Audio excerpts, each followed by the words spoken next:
परंतु अगर किसी आप संकल्प से दान दे रहे हैं तो आप ब्राह्मण को ही दान दीजिए। और ब्राह्मण कैसा हो? गायत्री जापक ब्राह्मण हो, जो नित्य गायत्री सीधा करता हो। क्योंकि देखिए, हमको दे वही सकता है जिसके पास कुछ हो। अब जो ब्राह्मण गायत्री का जप नहीं करते हैं वो बेकार है, निरर्थक, उनके पास कुछ नहीं है। दान देने से कोई पुण्य नहीं है, कोई लाभ नहीं है।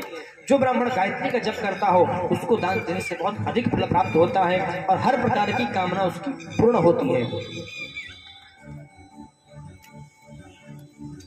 दान देने से क्या होता है? लिखा है, जीव हर कुछ तो प्राप्त कर सकता है, लेकिन दान और संत की महिमा का बखान कोई नहीं कर सकता है और उनका साथ भी कोई नहीं प्राप्त कर सकता है। दारा सुतरु लक्ष्मी पापी हो के हो, संत समागम हरि कथा तुलसी दुर्लभ दोय। किसी ब्राह्मण को दान दे पाना और संत की महिमा का बखान कर पाना असंभव महाराज है। संत के पास कितनी दिव्य महिमा है कोई नहीं जान सकता है, क्योंकि संत अपने आप में समुद्र होता है, उसकी महिमा का बखान करना असंभव है। इसके बाद फिर वार का महत्व बताया कि सबसे अधिक पुण्य जो है किस दिन प्राप्त होता है दान देने से। तो लिखा है, बाहुभ्याम तदशांगेन भानुवारे तदन्नरः परजन्मनि चारोग्यम 10 वर्षम समश्नुते। कोई भी व्यक्ति अगर रविवार के दिन ब्राह्मण को दशांग भोजन कराता है तो उसको 10 वर्ष तक आरोग्यता प्राप्त होती है। 10 वर्ष तक मैं दावे से कह रहा हूं किसी प्रकार कोई रोग नहीं हो सकता उसको है, लेकिन दशांग भोजन विधि इसकी है। स्वर्गादि ऋषि ने कहा, महाराज दशांग भोजन की विधि क्या है?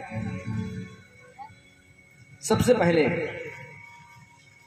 बहुमानस्थमाध्यान मभ्यंगम पादसेवनम वासो गंधार्चनम चैव घृतापोररसोत्तमम् षडशं व्यञ्जनं चैव ताम्बूलं दक्षिणोत्तमम् नमश्चानुगामश्चैव सन्नदानं दशांगकम्। दशांग विधि आप सभी लोग ध्यान पूर्वक सुनिए, आप सबके योग्य बात है ये, ध्यान पूर्वक सुनने की। जब सुखदेव जी कोई बात कहते थे तो कहने से पूर्व परीक्षित से कहते थे, महाराज सावधानतया सुनो, सावधान पूर्वक सुनिए, क्योंकि यह आपके काम की बात है। ये अगर कोई व्यक्ति आरोग्यता चाहता है, कितना भी खतरनाक रोग हो उसको, अगर वो ब्राह्मण को दशांग भोजन करा देता है तो निश्चित उसका हर प्रकार के पाप ताप संताप रोग नष्ट हो जाते हैं। दशांग विधि, सबसे पहला ब्राह्मण को अपने घर में सम्मान पूर्वक बुलावे। बुलाने का ये नहीं है कि हम उठाएं फोन, मिलाएं पंडित जी का नंबर, पंडित जी आप हमारे घर में कल भोजन के लिए आ जाइएगा, बिल्कुल नहीं। वहां जाइए। देखिए, जब कुछ आपको प्राप्त करने की अभिलाषा हो ना तो आपको जाना पड़ेगा। आजकल के गुरु हैं तो घर घर जाकर पढ़ा देते हैं, लेकिन पहले गुरुकुल में जाना पड़ता था, आश्रम में जाना पड़ता था, वहां जाकर के अध्ययन करना पड़ता था। भगवान राम चाहते तो अपने गुरु वशिष्ठ जी को घर में बुला लेते, वहीं अध्ययन कर लेते, लेकिन राम जी ने मर्यादा रखी, जाकर के वहां अध्ययन किया था। तो सबसे पहले ब्राह्मण को उसके स्थान पर जाकर के सम्मान पूर्वक बुलावे। हे ब्राह्मण देवता, हे महाराज, हे विप्रवर, हमारी इच्छा है कि हम आपको भोजन करावें, इसलिए हम आपसे निवेदन करते हैं कि आप हमारे घर में उचित समय पर कल पधारिएगा, आपका स्वागत है। इस प्रकार जाकर के ब्राह्मण से निवेदन करें और उसको अपने घर बुलावें सम्मान पूर्वक, पहला। दूसरा, जब वो आपके घर पर आ जावे तो उसके मस्तक पर चंदन का लेपन करें। दूसरा विधि, क्योंकि चंदन जब मस्तक पर लगा देते हैं ना तो चंदन इतना शीतल होता है, इतना पवित्र होता है, हर प्रकार से ब्राह्मण से आशीर्वाद ही निकलता रहता है। तो चंदन का लेपन करें मस्तक पर। उसके बाद पाद प्रक्षालन, बिठा करके ब्राह्मण को एक थाली लेकर के और लोटी में जल लेकर के पाद प्रक्षालन करें, ब्राह्मण के चरणों को धोएं। ये तीसरा। चौथा, वस्त्र से पोंछे पैर को। पांचवा, सुगंधित इत्र, सेंट इत्यादि ब्राह्मण के लगावे। इत्र परफ्यूम वगैरह हम लोग बहुत लगा लेते हैं, लेकिन कोई बाहर कहा जाए तो निकाल के अंदर रख लेते हैं, नहीं, इत्र लगावे, क्योंकि इत्र से ब्राह्मण प्रसन्न हो जाता है, देवता प्रसन्न हो जाते हैं। पांचवा, इत्र लगावे। छठा लिखा है षडसम व्यंजनम चैव, जो आपने घर में व्यंजन बनाए हों, भगवान वगैरह, मालपुआ वगैरह, जो बढ़िया बढ़िया, जो आपको प्रिय हो और जो ब्राह्मण को प्रिय हो, वो भोजन बनवावे। 6 प्रकार का भोजन बनवावे, उसमें कोई भी हो लेकिन प्रिय भोजन हो।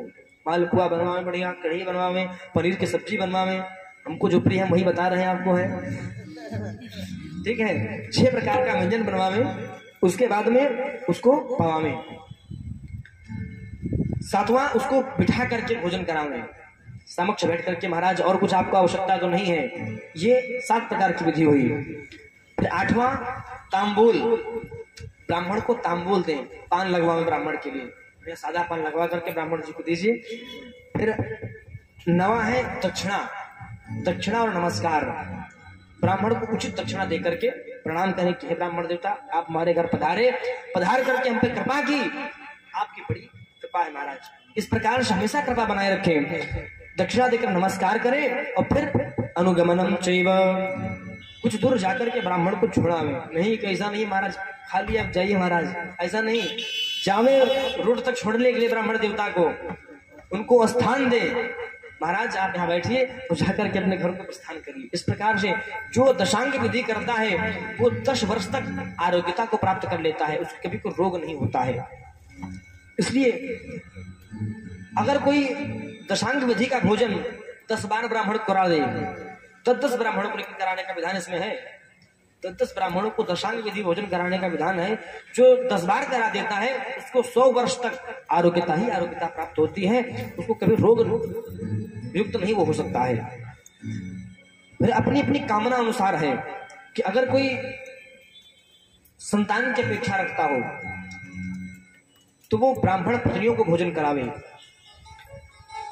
अगर कोई विद्या की अपेक्षा रखता हो तो ब्राह्मण के बच्चों को भोजन करावे दशांग विधि से।